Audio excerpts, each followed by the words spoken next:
For decades, Mars has occupied a special place in our scientific imagination as the most promising planet for potential human habitation beyond Earth. With continued advancement in space technology and rocket engineering, the prospect of one day booking a trip to the red planet seems less far-fetched. But what major developments still need to happen before civilians can reasonably embark on a journey to Mars?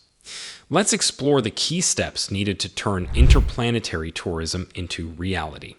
While NASA aims to land astronauts on Mars in the 2030s, some private companies have even more ambitious timelines. SpaceX founder Elon Musk has optimistically targeted manned Mars missions, potentially launching as soon as the late 2020s. But realistically, even with rapidly improving technology, huge obstacles around safety, cost, and the physiologic effects of prolonged spaceflight will likely push the first private tourist trips to Mars out a few more decades. Most experts estimate the 2040s as the earliest reasonable timeframe for commercial space tourism to Mars to become feasible. Some key advancements still needed are continued leaps in rocket and spacecraft technology, testing of long-duration deep space travel on humans, establishment of fuel depots and habitats on Mars, and vastly lower launch costs. So what might a hypothetical Mars voyage look like for an affluent civilian space tourist in the 2040s? Let's take a look. And before I begin the video, if you're new here and aren't subscribed, make sure to hit that subscribe button so that you don't miss out on what's going on in the latest technology and the world around us.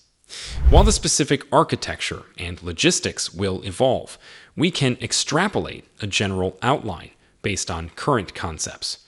Any manned mission to Mars, whether governmental or private, will likely consist of three main components: a main transit habitat module for the long interplanetary flights, a re-entry and landing system designed for the Martian environment, and an ascent vehicle for taking off from Mars back to Earth. The transit habitat would be assembled in low Earth orbit, potentially using components launched by reusable heavy-lift rockets for cost efficiency. This deep space crew module would be designed for maximum habitability during the 7 to 9 month round-trip voyage. Artificial gravity might be provided by rotation or linear acceleration, since long exposure to weightlessness posed substantial health risks. Shielding against cosmic radiation is also critical. Supplies and fuel would be pre-deployed to Mars orbit to replenish the craft for the return leg. A separate landing module would carry settlers through the harsh Martian atmosphere and get them safely to the surface. This vehicle needs substantial deceleration capability to reduce speed from the initial orbital velocities. Various designs employ parachutes, retrorockets, and inflatable systems to cushion touchdown in the thin atmosphere.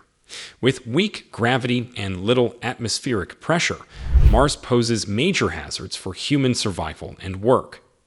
Colonists would live and work primarily in pressurized habitats, either pre-built shelters or inflatable modules. Spacesuits adapted to the Martian environment allow for limited surface exploration and construction activity. An Earth-Mars cycler could also be developed to regularly transport people and supplies sustainably. For the return journey, a dedicated takeoff stage, which converts Martian methane and oxygen into rocket fuel, would launch settlers back into Mars orbit. There they would rendezvous and transfer back aboard the transit habitat vehicle for the long haul back to Earth.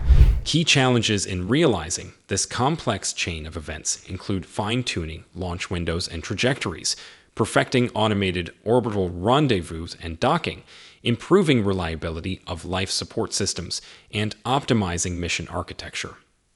Enormous costs are the biggest hurdle, with development and launch bills likely running tens of billions of dollars, even with reusable rockets. But could any radical innovations substantially accelerate this timeline and push regular civilian Mars flights closer to today? Some more speculative concepts propose just that. For example, nuclear thermal rocket technology has been conceptually proven to shrink Mars transit times down to just 3 to 4 months versus 6 to 9 months for conventional chemical rockets. Nuclear engines heat a working fluid like hydrogen, which expands and escapes the nozzle to produce thrust. The ultra-high exhaust velocities theoretically enable much faster journeys. While never used in space so far due to political constraints, nuclear spacecraft could be game-changing. Extremely high energy lasers beamed from orbit is another hypothetical propulsion concept that could boost interplanetary ships to blazing velocities.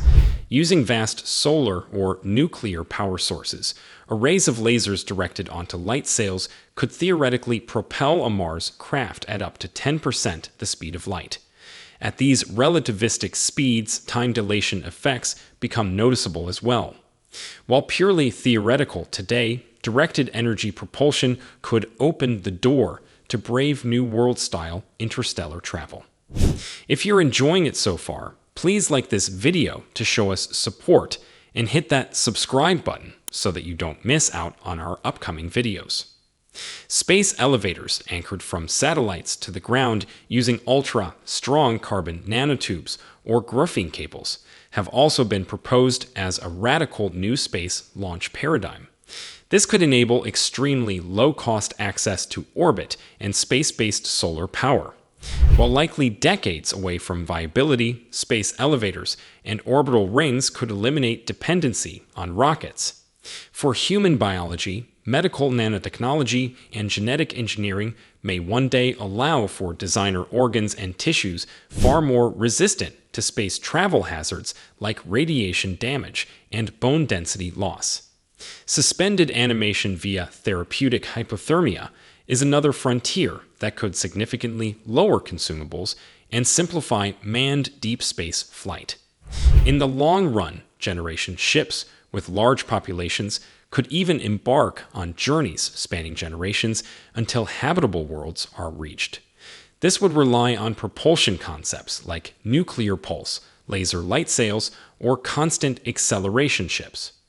While exceedingly difficult and expensive, self-sustaining interstellar arc ships may one day achieve this ultimate sci-fi vision.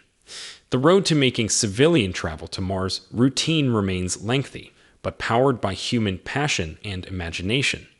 Each technological step brings us closer to turning sci-fi into reality.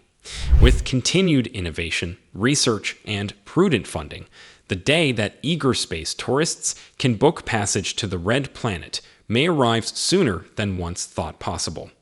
This epic journey will expand humanity's horizons and alter our perceptions forever. Mars awaits.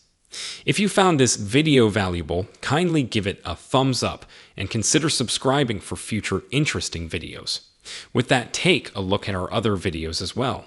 I'm sure you'll love it. If you found this video valuable, kindly give it a thumbs up and consider subscribing for future interesting videos. With that, take a look at our other videos as well. I'm sure you'll love it.